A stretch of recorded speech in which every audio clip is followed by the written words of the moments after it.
And after so many years, once and for all for Sergio. Welcome into episode number 7 of the Trevor and Sean Sports Podcast here. That call you heard, that was Jim Nance at the end of the 2017 Masters. That coming to an end last Sunday. Sergio Garcia picked up the Masters Championship in exciting fashion, going 19 holes with Justin Rose. It was Garcia's 18th Masters and 73rd major event. And as I said, joined by Sean Nino. Sean, did you get a chance to catch the Masters this past weekend? I actually did. I didn't realize that they were streaming the event on the Masters.com, so I didn't actually know that I could watch it until I was like, okay, they're on the 15th hole. I'll see if I can go find a way to watch it, and it just so happens that they were, that on the Masters website that you could watch the CBS stream. And so I caught the beginning of the 17th and then watched until the end. I don't remember, I think it was about 17th hole too. I went out for supper with my family Sunday evening, and it was on at the sports bar we were at, and we were watching a bit of it, and then I got busy doing other things on the ride home, and I was following on Twitter, keeping an idea of what was going on, and it just looked like to me, or sounded like to me, that, Justin Rose kind of lost it as much as Sergio Garcia won it. Yeah, it kind of looked like that. I know on the 17th hole, they pretty much both had the same shot. They both made it in. On the 18th hole, I believe Sergio had the chance to win it if he had made the birdie. He just slightly missed it, went to the right of the hole. He hit it in, and then they had to go to the 19th hole, which was the 18th hole played again. And so on that one, Sergio Garcia shot second, and his shot really well, placed very well. But with Justin Rose's shot, it went into the trees and near the fans, and it just didn't have the same impact that his first shot did on the actual 18th hole. And so it really got off to a rocky start. And, he had a good shot to get it back onto the green. And, that's just how golf is at this point, It was really close, and I don't play golf, but I enjoy watching it when it comes to the majors, I don't entirely go out and watch, oh, look, they're playing in the FedEx Master Cup Open Invitational. I'm not going to go watch that, and there are people that are going to. But when it comes to the majors, those are the ones that I'll take time out of my life just to go sit down on the couch and watch some good golf. Yeah, and I don't watch as much of it as I probably should, but I will keep up on the majors, especially the Masters, and what's going on, because I feel like in our area of expertise, it's good to be pretty widely acknowledged and have an understanding of what's going on. But for those of you that do not know Sergio Garcia, he is 37 years old. He is from Spain. It gave Spain their first Masters champion since Jose Maria Olazabal in 1999. It's also the second straight year that a European has won it, with Danny Willett of England winning it last year. So, yeah, he was able to come away with it down the stretch. And there were some guys that I think maybe like a Ricky Fowler or a Jordan Spieth that maybe people would have been more excited seeing win it, and then they just couldn't get done down the stretch. Honestly, if you want to talk about a name that I want to see win it, it's Tiger. Oh yeah, at this point, yeah. Hands down, Tiger made golf better, and now they're starting to have to come back from the fact that they didn't have star power to bring to golf, because Tiger was it. And if he was in the game, everything became bigger. Money, coverage. Even if you finished second and Tiger maybe finishes fourth, because you got that place, you're just that much better. What do you think are the odds that Tiger ever wins another major? Right after his spiral started, I was like, okay, I think he'll be able to do it. But with all the stuff that he's had to go through, and with the injuries just coming back up, I don't think he's ever going to win a major. Looking at it, it's been 10 years since he won a major. Mm-hmm. That's hard to believe. When's the last time he won a tournament? That's a good question. That I don't have in front of me. But of the four majors that they have the Masters, the U.S. Open, the Open Championship, and the PGA Championship. Tiger Woods' last one came in 2007 at the PGA Championship. Was that the one that it came down to him or 2008, excuse me, the U.S. Open? That's the one that came down to him and like Rocco Mediate or someone like that, I believe. But yeah, since then he just hasn't been able to even stay healthy. And I don't know, I would say right now, yeah, his chances of winning one in the future probably isn't as great as you would like to think they are. And something that I've heard a lot about Sean in the last couple of days is all these people that are elated that Sergio Garcia won it. And I don't follow golf super closely, but a lot of these people to me, from what it sounds like, are the same people that Sergio Garcia wasn't very well liked on the golf tour before that. And now all these guys are coming out and saying they're excited to see him win it. I mean, what do you think of that? I mean, I think I've heard some of that stuff before, and I wasn't rooting for him, just because I didn't really have a actual interest in this. But I think that's one of the reasons that I personally didn't, care if he won or not, because I'd heard some of the things like, maybe this guy isn't the greatest. He's a what's the word? One word they were using is a sore loser, and that's I mean, if you can, that's how you're gonna act if you lose in this sport that only one person out of the can win, then maybe some of the golfers are going to look down on you. I kind of liken it to kind of like when Kyle Busch won the NASCAR championship a couple years ago, and it's weird to compare NASCAR and golf in any category. But, Kyle Busch, kind of the same mindset, wasn't very well liked throughout the NASCAR circuit, and then he is able to come back from an injury and win the championship. All of a sudden, all these people are saying they're so happy to see Kyle Busch win a championship and whatnot. So I think they're saying that. But Bonnie Jones brought up a good point yesterday on Mike and Mike of, they're saying that because, I mean, it was Justin Rose that he beat in the 19th hole. Let's be real. If it was Tiger Woods or Jordan Spieth or Bubba Watson or Dustin Johnson, had Johnson been fortunate enough to play, they would probably think about the same of Sergio Garcia. And going back to the last time Tiger Woods won a tournament, from my best knowledge, it looks to be August 4th, 2013 in the Bridgestone Invitational. So yeah, it's been a while. How about the bizarre incident that Dustin Johnson had? Was that the day before was it Thursday before the Masters started on Friday? Wednesday before it started on Thursday, yeah. Bizarre. I mean, he was like walking down his rental house in socks, and it was wood floor, and he just slipped and hurt his back. Yeah. I bet he gets a rents a ranch style house next year. Probably. I don't know. I think it's weird. I think the bigger story that even comes out of that is people not able to get their money back, when they bet on Johnson's. Like they had to kind of say, like, when you put your money in, when does he become official type of thing. Yeah, there was some controversy with that. I think it was because he went out and attempted to go. I think had he said Wednesday night, and this is stupid that it was like this, but had he said Wednesday night after that injury, he said, no, that's it, I'm done. I'm going to withdraw.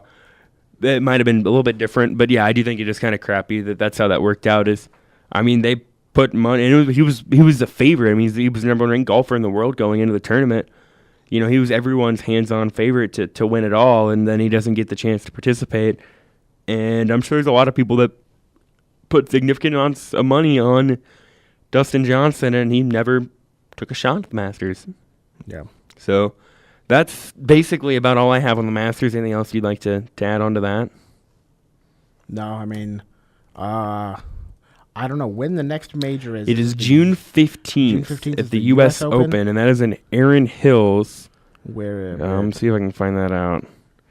Erin Hills is in Wisconsin. Oh, okay. Erin, Wisconsin. Actually, I think they were there a couple of years ago, and I had some friends that went up there to that. So, yeah, that'll be June 15th through the 18th up in Erin, Wisconsin, the U.S. Open. So keep an eye on that one. As the Masters was exciting, we can only hope that the U.S. Open is just as exciting. Now, Sean, we're going to transition on into a little bit of NBA talk. Playoffs, they're heating up. I believe they'll start, later this week? I know that the field is set. I'll go ahead and run through the field for you real quickly. The Eastern Conference, the Celtics are the 1 seed. The Cavs kind of gave in on that. The Cavaliers are the 2 seed. The Toronto Raptors are the 3 seed. The Washington Wizards are the 4 seed. The Atlanta Hawks are the 5 seed. The Milwaukee Bucks are the 6 seed. The Indiana Pacers are the 7 seed. And the Chicago Bulls get in as the 8 seed. On to the Western Conference, Golden State is the 1 seed, the San Antonio Spurs the 2 seed, the Houston Rockets the 3, Los Angeles Clippers 4, Utah Jazz 5, Oklahoma City is the 6 seed, Memphis is the 7 seed, Portland is the 8 seed. Sean, I look at these first-round matchups. You have Boston, Chicago, Washington, Atlanta, Toronto, Milwaukee, Cleveland, Indiana.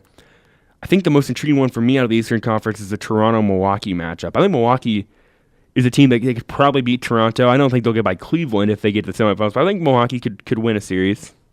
Yeah, I think they could. Yeah, I guess we'll see. They have size that can match up with anybody in the league.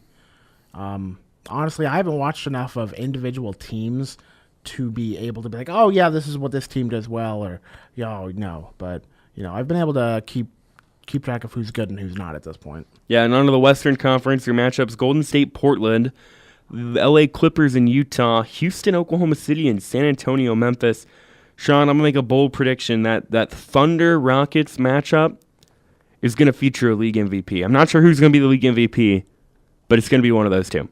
Yeah, that's been the consensus pick between either Harden or Westbrook at this point. If you had a vote, which way would you go?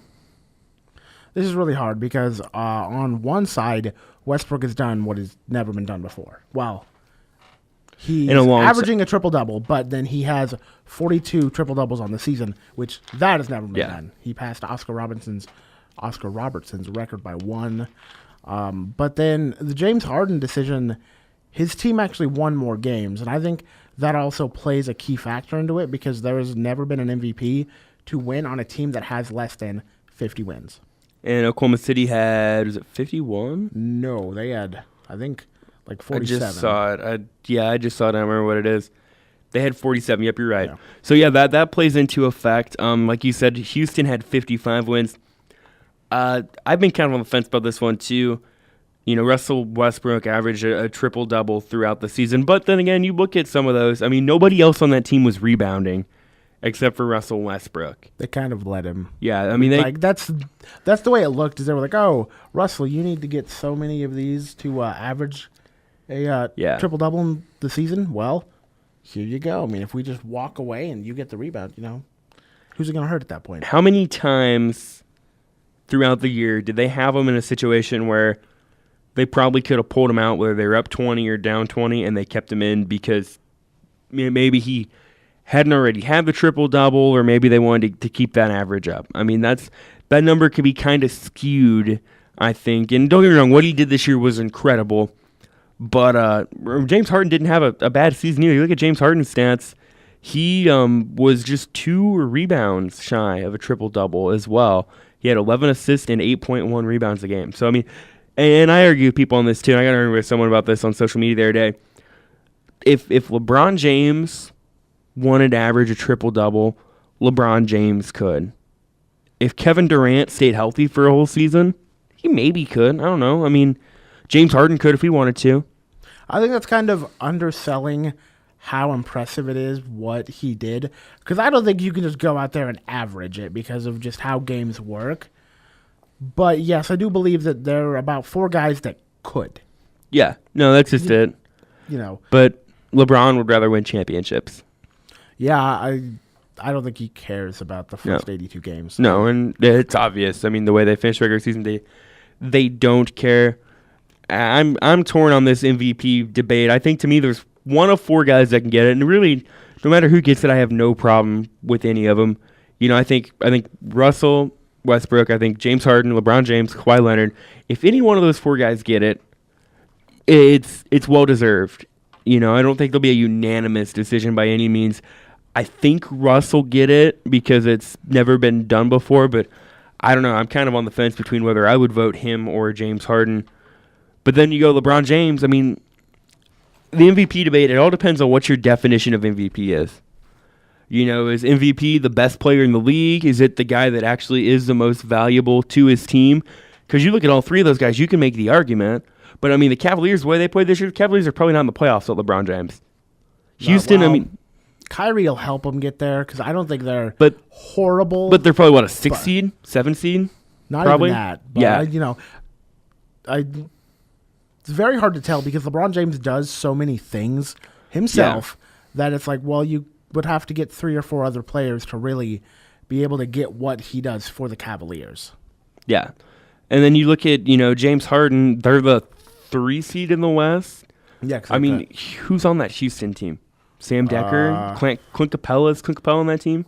I don't know. Exactly. I mean, and don't get me wrong, Oklahoma City's the same way. I mean, outside of Russell Westbrook, they got Victor Oladipo, Doug McDermott, and Steven Adams. So, I mean, that's kind of a stretch in itself, too. Like, none of those guys are really like, oh, they're going to go carry my team to... Yeah, I'll look at the Oklahoma City roster, you look at the Houston roster, and we will go through that. As I have the Oklahoma City roster right in front of me. Obviously, you have Russell Westbrook, who, like we said, could potentially be league MVP. Alex Abrinas, never heard of him. Steven Adams, not a bad center. Samaje Christon, doesn't play much. Norris Cole is still kicking around in the league. Nick Collison, and that guy's got to be, 36? Close. Taj Gibson, okay, I forgot about Taj, but I mean, even he struggled. Jeremy Grant, Josh Hustis, Enes Kanter, Doug McDermott, Victor Oladipo, Andre Roberson, Domantas Sabonis, and Kyle Singler is still in the league. I didn't notice it. That was one of my favorite. That's like one of my top 5 favorite Duke players behind Hill, Hurley, Leitner, and Redick. But I didn't know he was still in the league. So yeah, you have those guys. What's the Houston roster look like? We have Ryan Anderson, Trevor Ariza, Patrick Beverly, Bobby Hold on. Brown. Trevor Ariza's still in the league? Yeah. Wow. He's getting paid almost $8 million. That guy was old when I was young. You're right. And then we have Clint Capella, Sam Decker. We were talking about Wisconsin earlier. His name pops up. Eric Gordon, James Harden, of course. Montrezl Harrell, Nene. Nene is still in the league too? Yeah, he's 34. It feels like he's so much older than that. Chianu Anoku, Isaiah Taylor, Lou Williams, Troy Williams, and Kyle Wilcher. Yeah. Wow. But you look at Oklahoma City's roster, only 3 guys not named Russell Westbrook have over 10 points a game. Victor Oladipo, Enes Kanter, and Steven Adams. You have 2 centers averaging 14, 11 apiece. So you can make the argument for both. And it is tricky. I've kind of gone back and forth with some people on social media the last couple of days, and I think we need to educate people on what most valuable player means. I've heard people say, Russell Westbrook's the best player in the NBA. No. Who plays for Cleveland? LeBron James plays for Cleveland? Yeah, it's LeBron James. He's the best player in the NBA. And as long as LeBron's around, he's probably the best all-around player in the NBA. He's not the best shooter. The best shooter is probably Steph Curry. Steph Curry's not the best player in the NBA. I mean, LeBron's not the best defender in the NBA. I mean, the best defender is probably Kawhi Leonard. For a spurt at least. Yeah, LeBron's not the best defender, but he's the best all-around player because, like you said earlier, he does so much. I don't know why people have this belief that we give the MVPs to the guy that's the best player in the game. Was Matt Ryan the best quarterback in football this year? No. I would say Matt Ryan is, and I'm being generous, Matt Ryan is maybe third. Yeah. Behind Brady and Rodgers. I might even put Big Ben ahead of him. I mean, yeah, he's kind of proven that throughout his time. I mean, he's a very viable quarterback, but I mean, he has to have guys around him. He is a rich man's Alex Smith at this point.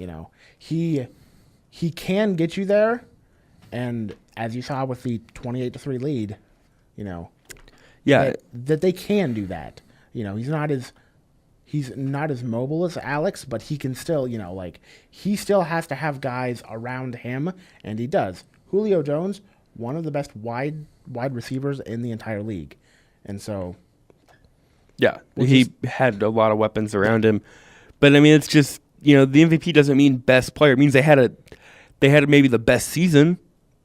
I mean, but it doesn't mean they're the best player in the league. You look at the MLB MVPs last year. Okay, Chris Bryant.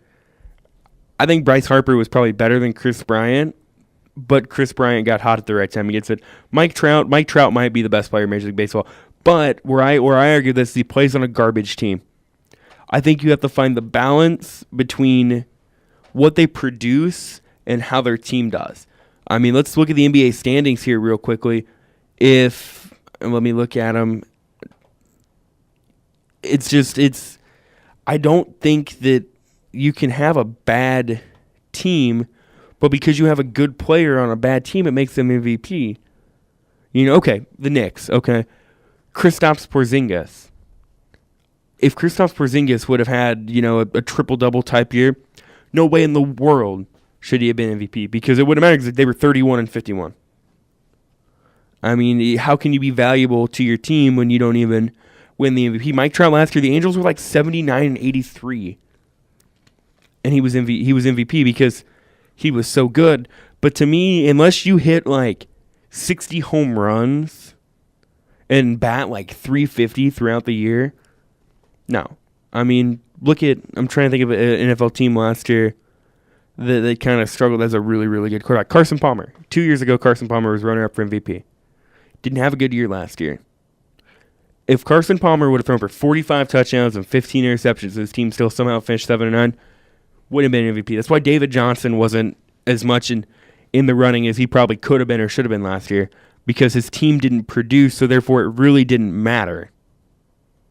Yeah. So wins do matter, and that's why I'm not going to vote for Harden. Well, if I had a vote, but I understand where it comes from, because so far, as I talked about earlier, having the 50-win threshold has not quite been the mark. It's just, happened to work that way, that the MVPs never come from a team that's had less than 50 wins. And this year probably is going to be the year that happens, just because of the numbers that Westbrook's put up. another question. If you had, let's say, the very hypothetical here, the NBA awards Kansas City a franchise, and you're appointed to run the franchise, and you can pick any one player out of the NBA to build your team around, who are you picking? Well, are we talking right now? Right now. If I could completely build around him, it's probably Westbrook at this point. LeBron's too old for me. Durant's a little bit injury, not prone, but I've seen him get those, and I kind of question if it's a recurring thing or if it's just okay, we'll just have to work around this. Westbrook, I think, has all the ability to be good. He just doesn't, right now the team around him is not very good. See, I would go probably Harden, or what about a younger guy? A Karl Anthony Towns. That's actually not like a Giannis Antetokounmpo. I mean, that's a guy I'd build a team around. I mean, that's what the Bucks did. I'm kind of going at it as like a guy that can do a little bit of everything. Yeah. Because if I go around LeBron, he could play 1 through 5 on the court if he really wanted to. Westbrook, I think, does everything. I think you would have to build the team around him, because right now the team they have is built around Westbrook with Durant. The problem is Durant's not there to be able to help carry the load, because as we saw in last year's Western Conference Finals, they pretty much should have beaten the Golden State Warriors. Hands down, they were probably the best team last year. I think I would still take LeBron, because with LeBron, you're probably at worst going to make the playoffs. At the worst. LeBron's only had one losing season in his 14 seasons, and that was his rookie year. That's probably his rookie year. So I would probably go LeBron, but that's just me, because I feel like even a 32-year LeBron James, I'll take it. It's better than most of these 22, 23-year-old kids. If I wanted a younger kid, I would probably go either Karl Anthony Towns or Giannis Antetokounmpo, one of those two. But I don't think either way you could be. Kawhi Leonard's another guy. He does a lot for the Spurs, not just scoring. One of those guys. So I don't know. It's very interesting. I've always said the difference between LeBron James and Michael Jordan is, if I was inheriting a franchise and expected to build it around a player, I would pick LeBron James. But if it's 15 seconds left in Game 7 of the NBA Finals and I'm down 2 and I need a big shot, I'm going Michael Jordan. Because Jordan's going to make that great shot. He's going to find a way to get that great shot. Then he's going to make that great shot. That's not LeBron's game, and it's neither right, wrong, nor indifferent.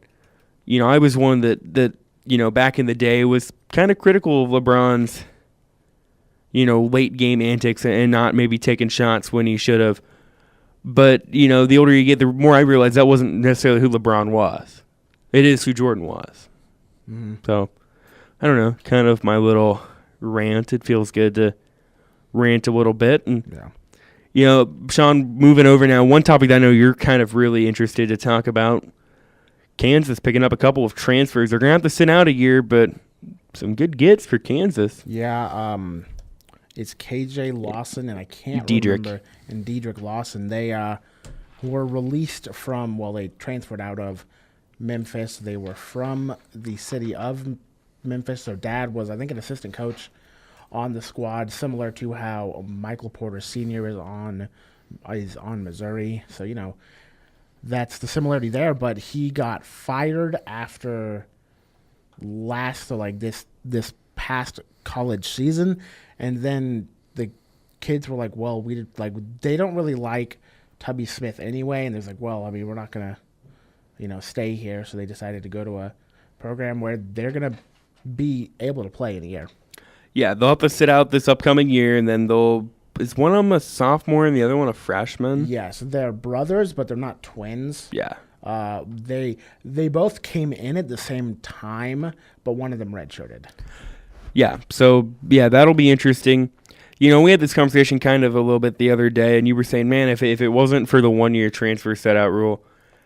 But then again, if we didn't have the one-year transfer set-out rule, then college basketball would basically just be like the NBA. You'd have, probably these super stacked teams, and then other teams that would struggle for them to get good again. Yeah, because you'd be like, oh, well, this team's bad now. Why don't I just go to like a Kansas, Kentucky, Duke? Be like, well, those guys have been good for a while, so why not just go there now and make the program better? It, as you talked about, would be the NBA without a cap, because at that point you'd be like, well, why don't I just go here? Why would I stay at, say, Georgia Tech, up and up program when I can go to Kentucky? Yeah, maybe Coach K is like, hey, how are you doing there? You're getting everything you need. Maybe he's like, I can give you some more playing time here because we have this guy, and this guy, leaving. And, some of the freshmen we have coming in might not pan out. Or, maybe you'll be able to come off the bench as the sixth man. Yeah, and I think, there's been teams that have kind of built their team around transfers. Gonzaga, Iowa State. I mean, Gonzaga had 2-3 transfers this year. You had Williams Goss from Washington. Jonathan Williams, a third from Mizzou, and then you had, just escaped me, Jordan Matthews from California. You look at the transfers Iowa State's had throughout the years. You had Deontay Burton transferring from Marquette, Royce White from Minnesota, DeAndre Kane transferring from Marshall. I think they actually recruited George Niang. I don't remember. But, I mean, they've done a really good job of going and picking up transfers. And it's interesting when teams do that. And we've seen other players have really good success at smaller programs after transferring from a bigger program, like Ja'Cory Williams transferring from Arkansas and going to Middle Tennessee. But it's just interesting how teams build up their rosters like that. And I don't think it's good or bad for the sport necessarily. I mean, I think if a kid isn't happy somewhere, why sit on the bench at UCLA if you can go and start at Gonzaga or BYU or St. Mary's? There's, I don't normally like when kids jump within the conference. I'm not a big fan of that, but I'm not a big fan of coaches putting restrictions on players. They're saying, well, you can't go here, you can't go here, you can't go here, you can't go here. But it's tricky. I mean, I'm a believer in, obviously if you transfer from North Carolina because you don't like the playing time you're getting, chances are you're probably not going to get the same playing time at Duke. But, I mean, you do see some interconference transfers from time to time. Yeah, and I think I was thinking in my head as you were talking, they have the 1-year transfer. And what if you took that out if, say, coaches got fired or if they, left? And that is something that, I've talked about, too. I'm totally in favor of. Because in my opinion, let's say just very hypothetically here, Bill Self is recruiting a kid from Dallas, okay? And, Bill Self recruits this kid, gets him to come in, and then after next year, the Spurs job opens up, or Bill Self says, I want to go coach at UCLA or wherever he decides he wants to. Well, he's gone. You know, I'm sure there's a big buyout for Bill Self, I'm sure, but he's gone. That kid that he recruited is still there. Mm-hmm. You know, you go back to the Lawsons. Tubby Smith was not the coach that recruited them. Yeah, it was Josh Pastner, and then Pastner leaves for Georgia Tech. They end up with Tubby Smith at Memphis. Things just did not go well between them. Mm-hmm. You know, nothing is keeping the coach from leaving. You know, no one is saying, okay, well, you can take this job at Georgia Tech, but you have to sit out a year. But if this kid that you recruited decides he doesn't want to play here because you broke the promise you gave to him, and I get it, it's a business, but you broke the promise that you gave to him, and he wants to go play at Cincinnati or Purdue, why should that be any different?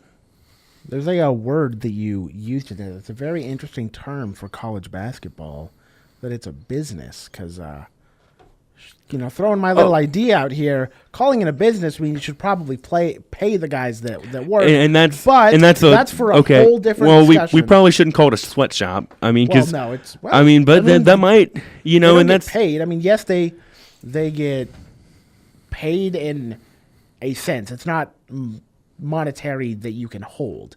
It is a college education and a place to live. Some view that more than others, so you know, this is why it's an entirely different conversation. But yeah, we could go on that conversation for hours. That's a whole new conversation for a whole new show. But it is a business, and I get that. But to me, you know, when a coach recruits a kid, he's selling him something. You know, he's selling him the idea of this university and that, you know, they're in this together and, you know, that he's going to be with him for these next 4 years. 'Cause let's be honest, if a coach comes in and says, you know, I'm just here until the UCLA job opens up or the Kansas job opens up, he's probably not going to get a lot of recruits. You know, so I can't fault them for saying that. But at the same time, if the coach can leave, why can't the kid? Yeah. You know, if it becomes a tumultuous thing where it's like, okay, this kid's been to 4 different schools in 4 years, then yes, maybe that is a problem. But, I mean, why? I don't want to say it's punishing the kid because they're still playing college basketball. But if the kid doesn't want to be there and he wants to go play at maybe Indiana was also, I know they have a new coach now, okay, maybe Michigan State was also recruiting him coming out of high school. And he chose to go to Kansas because Bill Self was there, and then Bill Self leaves. Why can't he just go straight to Michigan State and play for Tom Izzo like he would have wanted to? Because you know that kid would say, well, if I would have known this was going to happen, I would have just went here in the first place. Yeah. You know, and another thing I'm in favor of, and they did kind of do this with the Penn State situation is, you know, in the event of a massive NCAA sanctions coming down, allowing kids to transfer and not have to sit out. You know, I remember when Penn State, when they were hit with their 4-year bowl ban, their running back, Silas Redd, who was an NFL draft prospect, you know, this happened in like June when they released the sanctions. And by August, he was at USC playing running back. I'm totally fine with that. You know, because once again, it's one of those things that, you know, I'm not saying you shouldn't punish the schools because, you know, the school was at fault there. I'm not a big fan of punishing the kids, but I mean, you got to do something.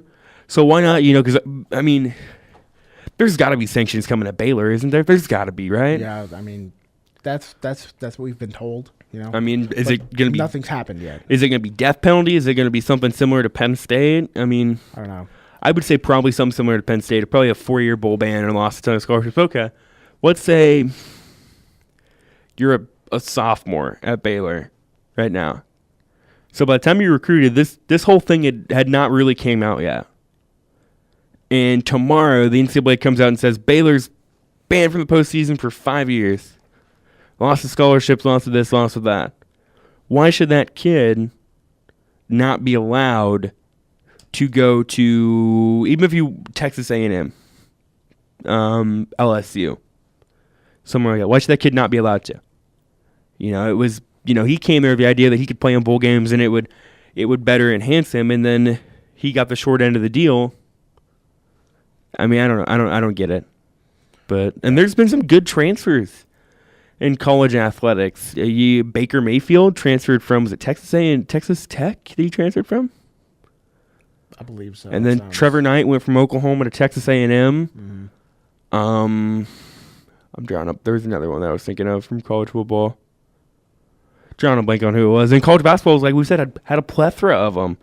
I mean, we had like 4 guys in the national championship game that were transfers. So in Kansas gets transfers every once in a while. What's the kid's name? Transfer from Mississippi State or Ole Miss? Was it Malik Newman? Yeah, Malik Newman. Yeah, Mississippi State. Yeah, I mean, he had to go and sit this past year. The one thing that I do not quite like, but that's good about this, is they can still play with the team for the year they're there. Absolutely. So it's good that they're able to get in there and get in the program. If you couldn't play basketball at all, then I'd be like, just, it's almost not worth the wait. Yeah, absolutely not. This kind of transitions, I guess, actually over into our next topic that we were talking about. So I was going through earlier and I was looking at some of the college football transfers from this past year, and one of them that popped up was a offensive lineman from Wisconsin named Ryan Ramczyk. Ramczyk, if you do not know him, is, I believe, projected to be a first-round draft pick. He transferred to Wisconsin this year from the University of Wisconsin, Stevens Point. That's a Division II, Division III school, and he transferred and walked on to Wisconsin. And now he's projected to be a first-round pick. How about that? Isn't that something? Yeah. I mean, that's always good. Yeah, that's quite remarkable. I'm pulling up one of the mock drafts here right now. And by the way, Wisconsin Stevens Point, Division III. Division III. I knew it was in the WIAC. Probably the Wisconsin Intercollegiate Athletic Conference or something like that. I'm guessing. I don't really know for sure off the top of my head. But, moving on to the NFL draft now. Ryan Ramczyk from Wisconsin. One of the top offensive tackles in the draft. A lot of them have him going middle first, early second. One of the mock drafts here on CBS Sports has him going 23rd to the Giants. No one has him going 20th to the Broncos. Sean, we're exactly 2 weeks away from the NFL draft. And this is one of my favorite events. I'm excited for it. This is when it gets real. You hear a lot of rumors this time of year. Yeah, you do. There's a lot of big stuff going on. Yeah, there is. The Cleveland Browns, at least at the moment, still hold the number 1 overall pick. Actually, I was listening to Adam Schefter on Mike and Mike way down here yesterday morning, and he was talking about how he heard from some NFL executives that don't be surprised if the Browns don't take Myles Garrett with the first overall pick. They're interested in Mitchell Trubisky. Yeah, I saw that, and I was like, well, I don't know what you're doing, but... They're the Browns. They don't know what they're doing. Would you take Mitchell Trubisky with the number 1 overall pick? No. I wouldn't take any of these quarterbacks with the number 1 overall pick. Yeah, they're not ready. You're going to put that amount of expectation on them, and I wouldn't want to put that kind of pressure on a guy that right now shouldn't have to start week 1, and they're going to force them to, and that's how careers get off bad. And the Browns have been notorious for doing that with quarterbacks. I mean, Johnny Manziel probably shouldn't have played his rookie year. Tim Couch, when they drafted him they came back as the Cleveland Browns, they drafted Tim Couch. Tim Couch should not have played that year. He was surrounded by an awful team, had no help around him, and just got murdered out there. And he was behind the 8 ball from the get-go. I think you go with the best available player. I've always been a believer in that. Unless you're like in dire need of a quarterback and there's a great one there. Mitchell Trubisky, I'm going to pull up the prospect rankings here in a moment. But I'm guessing Mitchell Trubisky's probably not a top 5 or top 10 talent overall. I wouldn't reach for a guy that's, the 12th best talent with the number 1 pick. If Mitchell Trubisky's like the 4th best player in this draft, I think you could justify reaching for him. Mm-hmm. Matt Ryan a couple years ago, or not, probably 8-9 years ago, Matt Ryan was not the top prospect, he was top 5. But the Dolphins wouldn't have minded drafting Matt Ryan. So, I don't know. It's tricky. I was looking at Todd McShay's mock draft from ESPNinsider.com yesterday. He doesn't have a quarterback going to the first round. He's got Trubisky going to the Browns as the first pick of the second round. I don't think a quarterback falls that far. No, I don't think. I think if you actually rank them where they are, they probably should, but they won't. No, I think if anything, Trubisky will probably go. I think who's at number 12? Cleveland. Yeah, that's I think he'll be on for them. really where do you think he goes? I don't want to give my mock draft away right You don't now. have to give away the But- entire draft. You say where he goes. You got Cleveland at 1. I think they go Garrett. You got San Francisco at 2. I don't know what they're going to do at quarterback, but they don't seem sold on taking a quarterback at number 2. You know, a lot of mock drafts have them going pass rusher. You can kind of, if Garrett's there, I'm sure they'll go Garrett. Solomon Thomas from Stanford. Derek Barnett from Tennessee's a guy that's kind of raised up some boards. They could also go with a defensive back like a Malik Hooker or a Marshawn Lattimore from Ohio State, not Marshawn Lynch. Well, I mean, Yeah, beast mode's coming back anyway. I don't think he's draft eligible though. No, it's not how it works. In Chicago, you know what? A lot of the same with them. You know, they could go anywhere defensively. I think they'll give the Mike Glennon experiment a year because the 2018 quarterback draft class, at least at this moment, looks a lot better. They always do a year in advance, though. I mean, because you got Lamar Jackson. Yeah, I'm not sold on his pro potential just because he's very he's very small, not like built like just like height wise. He just doesn't look as big as some of the other guys that could come out. But you got Lamar Jackson. You got Sam Darnold from USC. You got the Allen kid from Wyoming. Who knows how he'll be by this time next year. You have the Rosen kid from UCLA. Let me pull up the 2018 mock draft that I was looking at a couple days ago. There's some good quarterbacks in the 2018 draft class if they do indeed come out. They may not. Who knows? It's a year in advance. But, you look at the 2018 mock draft. It's from WalterFootball.com. It's one of my favorite websites for NFL draft stuff. So if you're into it, I strongly recommend it. They have Sam Darnold of USC going number 1 in that one. They have the Niners projected to have the number 1 overall pick in that one. Going on through, there's some decent running backs in this draft class as well, too. Saquon Barkley. They have quarterbacks going 1, 4, and 5 in the first round. They have Josh Rosen of UCLA going 4 and Josh Allen of Wyoming going 5. And Lamar Jackson, I think, will be a decent NFL prospect. Yeah, I mean, Probably late first, early second. I think he's going to get taken, but I just don't see the, I think he can do what he does in college because he's better than them. I don't think you can do that when you get to the NFL. It's just... No, I don't think so either. Going back to what I said earlier, though, I think one team that'll probably take a quarterback at 6, I think the Jets. Where are they going at quarterback right now? Are you sold on Christian Hackenberger, Bryce Petty? No. Not at all. I mean, they're going to have to do something, and I just don't know what they're going to do. And I guess one thing you could see happen is, if a team is, this is very, very, very hypothetical.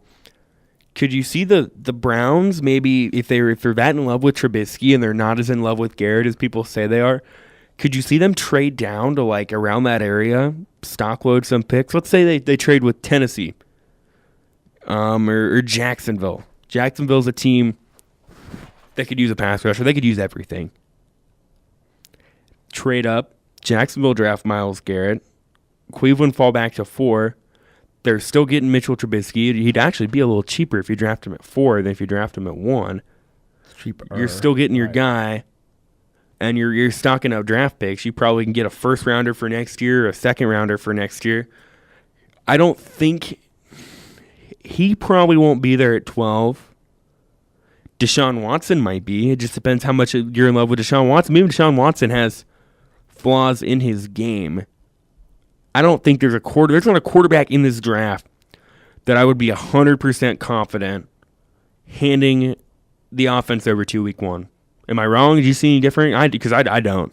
No, I mean, I pretty much said that same thing earlier, that I don't think any of these guys would be capable of leading any team to just out on week 1. Maybe they could go out and go and get the win, but that more plays into who they're playing and not how good they are at that point. Yeah, I'm going to look at the quarterback prospects. I just saw a couple of the mock drafts. CBS Sports has like six different guys mock drafts. Mitchell Trubisky is the 12th overall prospect, according to CBSSports.com.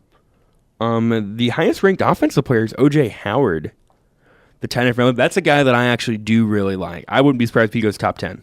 Yeah. I mean, I think Eric Ebron went top 10 a couple years ago. I think he's better than Eric Ebron. Leonard Fournette is 9th. Dalvin Cook 11th. Trubisky 12th. Other quarterbacks, Deshaun Watson is 17th. They don't have another. Well, did I see one? No, they don't have another one in the top 25. I'll pull up the quarterbacks only here. There was one name I saw go in the first round that would kind of surprise me a little bit. You have any idea who it might be? Nope. So you have Deshaun Watson. Mitch Trubisky is the 12th ranked prospect. Deshaun Watson 17th. Pat Mahomes 29. There's a lot of talk of. I saw one who had him going as high as Arizona at 13.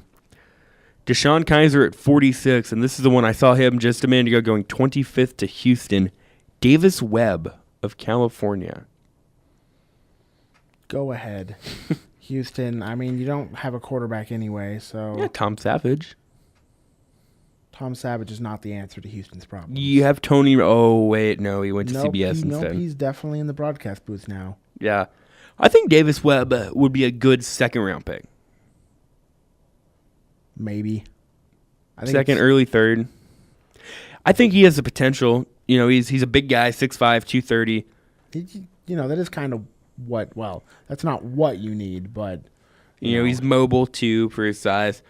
I think but he's a guy that, I mean, to me, when you draft for a quarterback in the first round, you're basically saying you're confident handing him the keys day one. I don't think that's the case. Paxton Lynch should not have been a first-round draft pick last year. Paxton Lynch would have been a second-round guy. I think he still would have been a first-round draft pick because I think that the Chiefs would have... I think he would have, but I'm saying he shouldn't have been. That's true. Quarterbacks get drafted that high because they're the most important position on the field. Well, and that's because, teams are willing to overreach for a quarterback because if you overreach for one and it works out, you look like a genius. And if it doesn't, then you turn into a bad franchise. Yeah. Oh, yeah. Because you can't mess around with the quarterback position. You can't just be like, oh, yeah, we'll go throw out a first-round pick on this guy, invest 4 years into him, and if he doesn't pan out, then you wasted a first-round pick. You tried to get talent to make him better, and then you have to go out and find a quarterback again, which is not easy. I think the culture of the NFL doesn't help it either, because it's such a what have you done for me lately culture. That's why I didn't think the Bears would draft a quarterback. Is John Fox, the head coach of the Bears, this is probably a make or break year for him. Mm-hmm. So he can go out and get a guy like Mike Glennon, who there's still a lot unknown with. But, I think Mike Glennon could be okay. The Bears could probably win 7 or 8 games with Mike Glennon. But if you draft a guy like Mitch Trubisky and hand him the clipboard day one and say, this is your offense, Mitch, let's go, and you guys start off 1-9, you're gone. Yeah. You can't afford the growing pains of rookie quarterback. And that's where I argued with idiots that said, the Chiefs need to get rid of Alex Smith and draft a quarterback in the first round. I'm not saying they shouldn't draft a quarterback in the first round. I'm saying if you draft a quarterback in the first round, you sit him for a year. You let him learn. Because with this team, this is a really good Chiefs team. But with this team, if you hand it over to Pat Mahomes or Davis Webb on day one, you're downgrading from Alex Smith. You're not upgrading. You're not even making a lateral move. You're downgrading. Yeah. I mean, pretty much simple as that, Yeah. I've always been a believer in you don't start a rookie quarterback. But the problem is the win now culture, you almost have to. Because you can't afford to sit back and wait a year or two for a guy. In a perfect world, you would be able to. You have to kind of hope that you get a guy to fall into your lap. And, just talking about the Chiefs for here, Alex Smith is not the quarterback that they need to be able to get to the promised land, basically. But he can bridge the gap for, this year if they would go and get a quarterback in the first or second round. Then at that point, he can play for this year, teach them, and then he'll go on to probably another team and kind of maybe fill that void as well. Yeah. I think with Alex Smith, I've said all, I think you can win with him. You have to have the right pieces around him. And I think the Chiefs have done a pretty solid job at that. I think we've had disappointments, and it's been individually at that point. It's like Alex is doing his job, but he can't catch the passes type of games. Like going through the year, I think some guys, that they'll do very well, but then when it because we're the Chiefs, things just kind of happen. Yeah. We'll go back and look at that playoff loss to Pittsburgh. Where in that was Alex Smith's fault? Even the interception he threw, he probably should have just taken the sack, but, it was flushed out of the pocket and hit as he threw. It was just a bad pass. Yeah, you can't blame him, but I think if you had a quarterback with a stronger arm, you would be able to make more plays, and you might not have to be in some of those situations. Yeah. I'm just going to kind of look at Bucky Brooks, from Bucky Brooks from NFL.com and NFL Network, his mock draft. He's got Myles Garrett going number 1. He's got Fournette going 4th to the Jaguars. The Jets taking Deshaun Watson at 6. Jonathan Allen slipping to 8 to the Panthers. That would be interesting. Pat Mahomes going 13 to the Cardinals. Christian McCaffrey going 14 to the Eagles. This one wouldn't really surprise me this much. The Redskins drafting Mitchell Trubisky. Yeah, we've already heard the rumors about him, about Kirk Cousins being, or I don't know, is it wanting to be traded, or it's both. He wants a new contract, and they didn't want to give it to him, and so it's just I guess I'll be traded. And there's a very good chance that, because they won't franchise tag him next year because it'll cost them like $30 million. I think Kirk Cousins is a good quarterback. Kirk Cousins kind of reminds me of Joe Flacco. He's kind of a gunslinger. He can be a little inconsistent, but he's good. Kirk Cousins could take him 9-7, 10-6 next year. But say, screw you guys, I'm going to Chicago. L.A., yeah, the Rams. Who knows where they'll be at in a year? And then it might be smart of the Redskins, but that whole organization is such a mess right now. Do they even have a GM right now? I don't think they ever actually. After they fired, I don't think they do. They fired Scott McCloughan, and that whole thing was a mess. I don't think they have a GM right now, unless I've missed something. It is Les Snead. Les Snead? Yes. For the Redskins? Oh, the Redskins. I was going to say, goodness. I don't... Redskins. I thought you were talking about the Rams. I'm looking at it right now, and it says they... Yeah, it doesn't look like it. Yeah, they don't have one. We're 2 weeks away from the NFL draft. You might want to find yourself a general manager. Kind of. You can have the coach. And doesn't their owner kind of... Oh, he does more than he should. Yeah, Some of the other looks. Dalvin Cook 19th to Florida to the Bucks from Florida State. Florida State, man, what a good career. He has the Chiefs taking Garyon Conley, the cornerback from Ohio State. Some of the other mock drafts from NFL.com have the Chiefs taking Patrick Mahomes, Dalvin Cook. I'd like to see that one happen. I've seen just within the Kansas City media having Dalvin Cook being there. Mahomes is actually rising in a many teams' draft charts. Yeah, like I said, Bucky Brooks has Mahomes going, I think, 13th to Arizona. And they have one of them has Deshaun Watson going 27 to the Chiefs. That kind of seems like a dream right now. Yeah. But I would certainly take that if he could just Here's take a back two that would really... One of them doesn't surprise me that much, and the other one really surprises me. Okay, let's go with the less surprising one first. He has the Steelers at 30 taking Deshaun Kaiser. I think it's reaching a little bit, but... I think 30 is probably... I don't know. Because you got to think, if you're the Steelers, though, how many more years does Big Ben have left? The way that guy takes a beating and... Probably one. Maybe 2 if you're reaching. Maybe. Because he almost retired this year. And then yeah. Who do they have behind him? Well, you trust Landry Jones? Do you trust Landry Jones? I don't. So why not? Why not take a guy there? Because they won't pick again until 62nd. He probably won't be there at 62.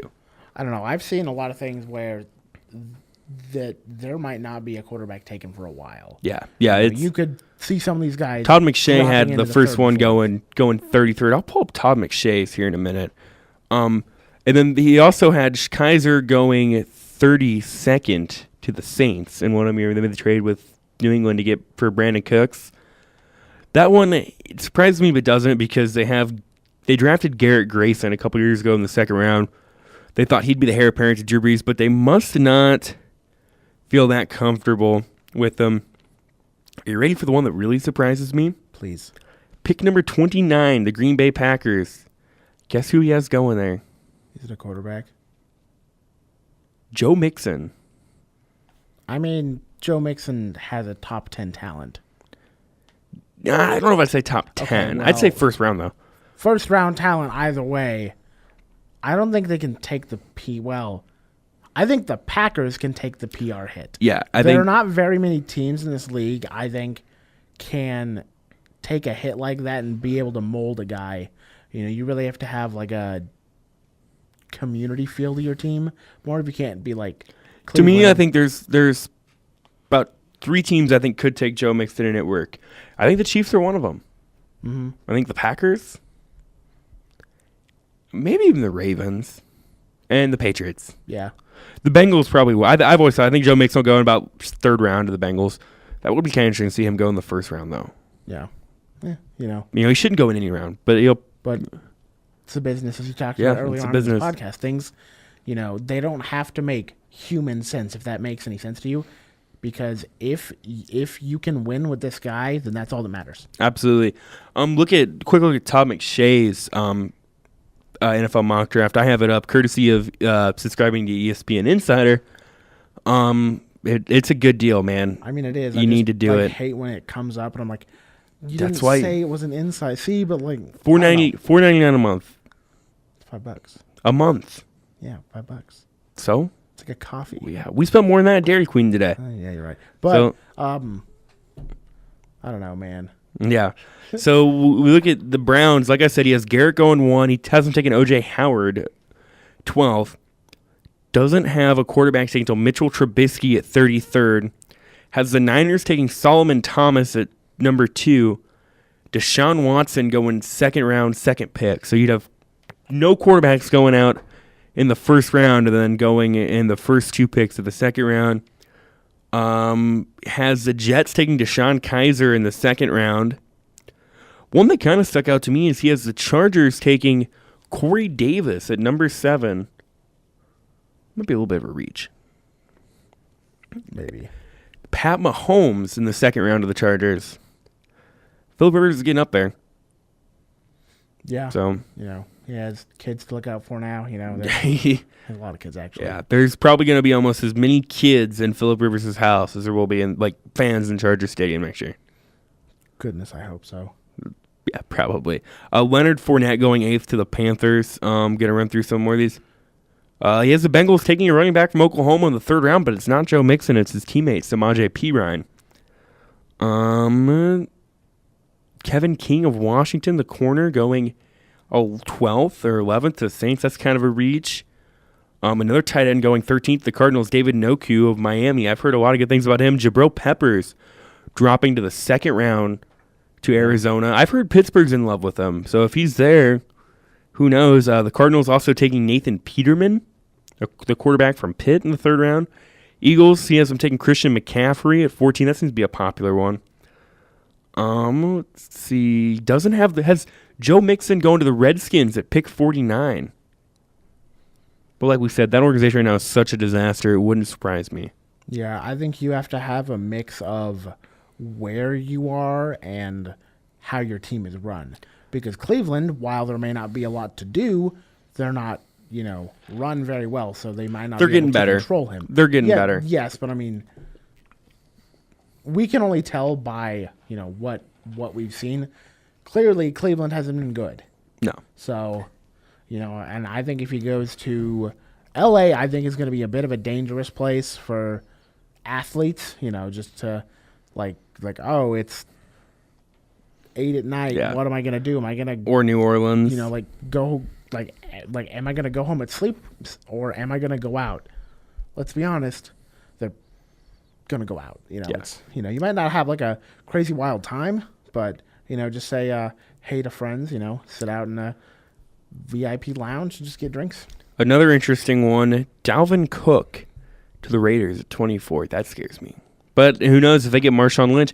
But then again, would it be a bad idea to go 1-2 with that running back punch? Because how much longer does Marshawn Lynch have left if he comes back? A couple years? I don't know. He kind of retired and it was just oh, okay. I mean, it's going to be very interesting because I don't know how well that he's, kept in shape. So I think that'll be the first thing that I will want to see when he comes back. He has the Texans taking Tennessee quarterback Joshua Dobbs in the 3rd round. That's a kid I've heard could be like a Dak Prescott. I've always been kind of impressed with him. It has the Chiefs' first-round pick going Tre'Davious White, the corner from LSU. In the 2nd round, Alvin Kamara, the running back from Tennessee. Davis Webb going to the Chiefs in the 3rd round. I would have no problem if they give a 3rd-round pick for Davis Webb. No problem. Maybe even late 2nd. Yeah, I mean, don't spend a 1st rounder on him. Once you get to that point, 3rd and beyond, you can kind of quote unquote waste the pick. You can go and take a shot on the guy, and if it doesn't work out, well, it just didn't work out. Yeah, and really, other than that, nothing like crazy out there for the rest of the picks. You just have one of my guys, Jaleel Johnson, the defensive tackle from Iowa, going to the Vikings in the 3rd round, but nothing on that. One of my favorite names in all the game, Taco Charlton from Michigan. His real name's Vadunte, but they call him Taco. I don't know the story behind that. I think that's a good story that we can go find out. I think we need to. Just have him going 31st to the Falcons. Taco. We'll probably get a lifetime supply of tacos down there. Almost get like a big endorsement from all like the Atlanta Taco Bells or Taco Johnsons. Wouldn't you think? You would think they'd have something. You would think. We managed to kill the rest of the show doing basically an impromptu mock draft without actually doing our own mock draft. Yeah, just talking about picks that could go places and what we feel about them. Should we do a full-out mock draft in a couple weeks? See, you can do it, but then I have to fully invest time. Oh, you can do it. It's only finals week. That was we go. Okay. Pretty much after that. You Monday, can't tell me you're going to spend that weekend before studying for finals. I'll study. No, don't. Theories. Yeah, maybe. I mean, it's like the Monday 7:30, Trevor. True. In the morning. Yeah, so it's pretty easy. You can have your whole mock draft put together by noon. Maybe. Yeah. Probably. Yeah, we can do it. But that'll pretty much do it for this week's episode of the Trevor and Sean Sports Podcast. We'll be back here next week. The plan is I'm going to guess Monday. It was kind of a little... It couldn't work out with our schedules this week to get it in on Monday or Tuesday. Or yesterday we had to go watch the Royals get beat pretty badly, and that was pretty bad, wasn't it? Yeah, it was kind of sad. Yeah, but I don't really want to talk about it anymore. They do play at 7:15 tonight, though. Is it Jesse Hahn for the A's? It's Jesse Hahn, Jason Vargas is a pitching matchup, I believe. So that sounds right, but I don't know A's pitching well enough. I just heard it yesterday. So click in my head. Yeah, that'll do it for episode 7 of the Trevor and Sean Sports Podcast. We'll be back here Monday to record you another one. Thank you for listening and